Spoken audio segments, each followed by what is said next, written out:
Hozir sizga o'z hayotimda bo'lgan bir holatni aytib bermoqchiman.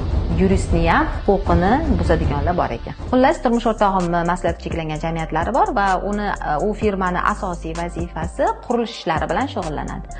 Va auksionda, tenderda, xullas, qurilish obyektlarini qurish uchun shartnoma asosida ish boshlaydilar. Har doim ish qiladilar va bir kuni shunaqa holat bo'ldi. Bundan 3-4 yil oldin davlat tashkilotini qurib berish bo'yicha shartnomani yutib oldilar. Endi hech kimga sir emas, boshlayvering ishni, keyin pulni tashiymiz, shunga o'xshagan gaplar bo'ladi.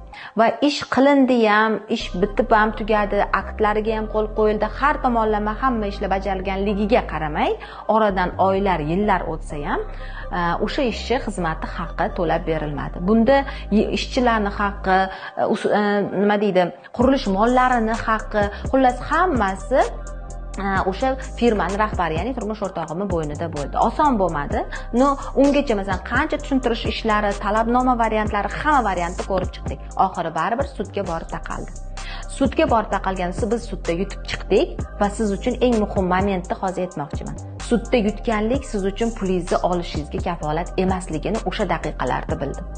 Undan keyingi jarayon, shu kungacha bo'lgan jarayonlarimizdan juda ham qiyin bo'ldi. Ya'ni ijro qilish. O'sha davlat idorasini yoki hisob raqamida pul yo'q, yoki hech qanaqa to'laydigan mablag'i yo'q, yoki smeta ajratma, xullas.